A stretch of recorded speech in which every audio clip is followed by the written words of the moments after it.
And I won't waste any more time. We'll just go right to calls right now. We got Vito in Tallahassee. How are you? Good. How are you guys? Good. I'll just get right to the point then. I'm an atheist. I was born into a Catholic household, like so many others, and at around like 13 or so, I began to have different views, and I became an agnostic and eventually an atheist. Early on, my parents were separated, and I lived with my mother. And my father, who I didn't see very often, we would have, these little mini debates about theology, like most people do, or most children do when they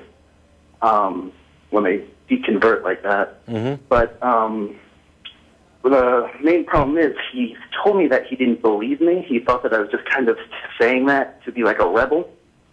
And that belief of his has kind of persisted to today, and I'm 18 now. And so he's playing denial games with you? Is that what it is? It's denial on his part? Yeah, he actually told me maybe like a few months ago that I'm actually lying to him when I say that I'm an atheist. Not that he doesn't agree with atheism in general, but that he actually thinks that I'm just lying when I am a Christian.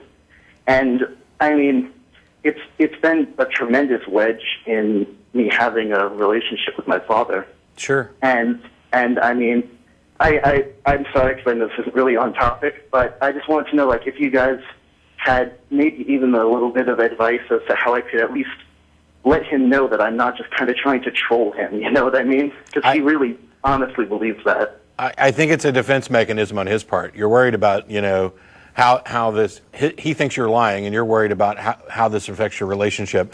And I think if he believed you were telling the truth, it might affect the relationship even more severely than it currently does. Right now, he's probably, and I'm just guessing, he's probably struggling with trying to understand how anybody could hold this position, let alone, his own kid. And it's a lot easier for parents to simply think that these things are fads, that you are rebelling, that you're not being honest about it. I don't know that I would do too much. I mean, my first instinct was like, well, are you lying when you tell me you're a Christian? Are you just going along to get along?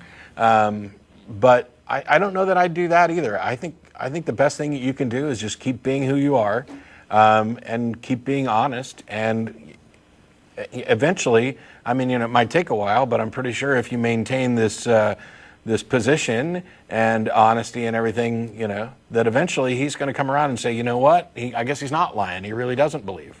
But I think the thing you have to do is realize that this is your dad's problem, not yours.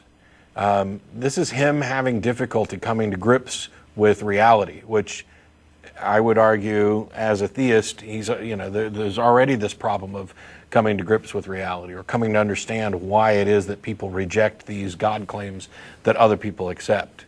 I wish I had, you can't possibly convince somebody that you're not lying about what you feel or what you believe. It's like he's accusing you of lying about your favorite color type of thing. Yeah. Well, and I hear some emotion in your voice too, and it could be that he's pushing your buttons because he feels hurt.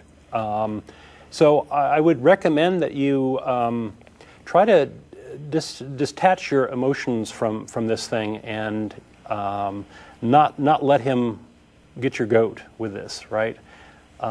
In many ways, it may not matter what he says. I think the deeper issue is that he's sort of calling you a liar. I think that's the more serious issue, and I think you ought to defend yourself on that. Yeah. But don't be a punching bag, and don't play into the game. Pull yourself out of the game. Don't give him so much power. It would be my advice. Yeah. Yeah, you guys are both right. Thanks. I really appreciate it. You guys both made me feel better. Oh, good. Well, good. And good luck with that. I mean, and reach out to an atheist community in your area if you can. As a matter of fact, I was looking into that just recently because I've lived in a small town my whole life. So now that I'm in a place with more population, it's like I might actually have a chance to go to meetups like that if I could find one. Yeah, I would. It's not that hard to start one. Also, believe it or not, it's really pretty easy these days, especially with the internet, and atheist meetup and these sorts of things. Having a support system would help you a lot, and that advice goes to a lot of folks that are maybe out in little off the beaten path places. You can reach out to other people that have a like mind, and I think that's one of the big successes of our group here is we have a community of folks and a lot of people that get along pretty well and think alike. I think Don hit a really important thing in noting that this accusation of lying is probably the more serious thing, and while I do think it's a defense mechanism on your dad's part, that might be the way to go in further conversations rather than going round and round and round about the religion thing. Go have a conversation about the idea that he thinks that you're just lying. Why does he think that? What reason does he have for you to do that? And explain to him how that makes you feel that he thinks you're lying about something that, what would it feel like for him if when he told you he was a Christian, you just assumed he was lying and went on about it? I mean, this is an attack on your character that goes beyond any disagreement about the existence of gods or pixies or whatever. Yeah, it's hurtful. Yeah. So we really hope things work out for you. And hey, if you can't find a group in your area, you can always start one. But also feel free to give us a call back and let us know how things are going for you. Great. Thank you guys so much. Sure. Good luck with the rest of the show. Thanks. Sure. Appreciate it.